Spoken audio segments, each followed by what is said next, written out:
very first telecommunications cable in Australia was laid between Melbourne and Williamstown in 1853. So consider that this is not even 80 years after Captain Cook landed in this country. You get some sense of not only the way in which Australians have always taken up telecommunications, but the urgent need for telecommunications as it came along. When you travel throughout Australia and you see the telegraph poles still up there where the wires used to run, and you picture going from one side of Australia to the other with putting poles in every, I don't know how far out, but running wires on it to be able to communicate from one side to the other. Those things really astound me as a record of human capability, but also it shows where the priority is, and communication is an absolute priority for mankind. The early explorers, for all of the battles they were having as they're exploring, they're thinking about the infrastructure. And again, I think it all comes back to that basic humanity requirement of communication. So communication is something that Australia has had that tyranny of distance of.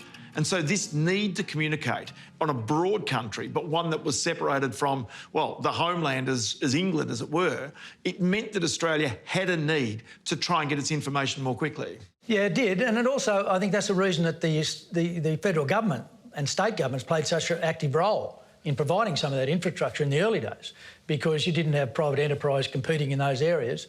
And it's a bit different today because you've got private enterprise wanting to compete in those roles, and you've still got government involvement in there with the NBN and other aspects, which if you don't watch it and get the balance right in that whole thing, you'll discourage private enterprise investment, and then it all falls back on the government. So I find it an interesting balance and a challenge still for us today as an industry that more and more of it should be provided by private enterprise and not the government, and we've just to make sure we don't get that balance out of whack. The founding fathers in the Constitution established the Posts and Telegraphs power and said that will be specifically a responsibility for the Commonwealth Government. So it was seen as nation building at that time. And of course, it parallels other technologies that we leapt on and took up very enthusiastically, like aviation. Again, so important in a very large, physically large country with a lot of isolated people, remotely located, and of course a country that a long way away from many of the other countries that we traded with or had relationships with. Whether it's undersea cables or fast fibre optics, what our modern-day telecommunications companies are doing isn't dissimilar to what those early pioneers did back when they were establishing communications in Australia. In other words, connecting us with each other and the rest of the world. And that's exactly what companies like Vocus are doing right now. Vocus is a fibre services operating company, and we run 30,000 kilometres of fibre optic cable across Australia, through the middle of Australia, and then over the last 3 years in a build that we did up to Singapore, from Western Australia, from Perth up to Singapore. So connecting, if you like, Asia down to Australia and across Australia, and Australians within Australia, both regionally and in metro areas, and create the amount of capacity that's required for the insatiable bandwidths needed in today's digitised economies. One interesting aspect about this, the introduction of competition and the introduction of private capital into our telecommunications space. So the old PMG, which became Australia Post, Telstra's then jettisoned off, or Telecom as it was in those days. Yep. So these things were an evolving part of trying to include more competition, but then also to create more private capital into that space. Exactly. And I personally think that's the right balance. It should be on private enterprise more than the government. The government's got plenty of other areas it could spend money on. And that's the trap with the NBN situation that we're facing, is that the government owns it. The government, without a doubt, wish they didn't own it. And in order to get it marketable, you've got to have a result that appeals to somebody to pay a price for it. And if you don't get that balance right, as you're going along that path, you make it impossible for people like other telecommunications companies in private hands to be able to compete. So it's a point of inflection where we are now. There isn't going to be a job that doesn't have some form of digital with it, and that requires an incredibly advanced communications network. And so, look, you know, notwithstanding all of the kind of ups and downs of the NBN and broadband, nevertheless, it's put a capacity for our economy to compete in that communications industry and in the digital industry. And why aren't we kind of putting our regions up as places where we say to these big international companies, come to Townsville, come to Toowoomba, come to Bendigo, put some of your systems here because you've got skilled people, great place, safe country, We should be marketing those things because the communications industry has transformed the way work gets done. What we've seen, of course, with COVID is people changing the way they work, where they want to work and how they want to work, and the demand then for infrastructure to communicate, be it on Zoom or be it on video or old-fashioned telecommunications or mobiles, you have to have access to communication services. And now regional is becoming less constrained. The NBN's played its part, and now the next evolution of technology in 5G will play its part, as does low Earth orbit satellites. But all of it is requiring fibre optic cables to run the video communication or the voice communication across. You're right to say that as a country that's physically very remote from many other countries, communications has been very important. As a country with 7.7 million square kilometres of landmass, getting communications to people in remote Australia has always been critical. It's always been a priority for governments. You know, AusSat, the Australian government-owned satellite business, which was developed in the 1980s, was really important in bringing connectivity to parts of Australia that hadn't had it before. And of course, that ultimately was sold by government and became the basis for Optus. How does this change the outcome for communities in regional and rural areas in particular? Look, I think it's a game changer in terms of investments going into regional and remote areas, be it funded by the government or be it funded by the private sector.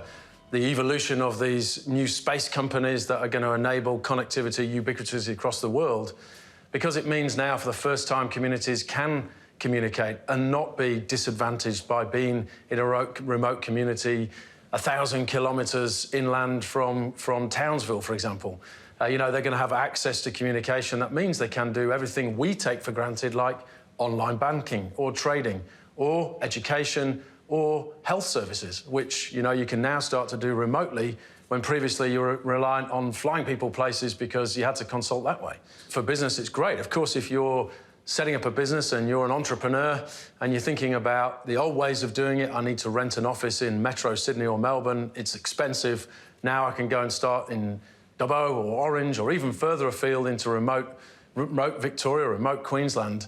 Then if you've got connectivity and it's of a good standard, then you can trade with the world. You're connected to the world. You're not now as restricted as used to be by distance. So what about in mining communities that you're operating in? How will that also improve the operations?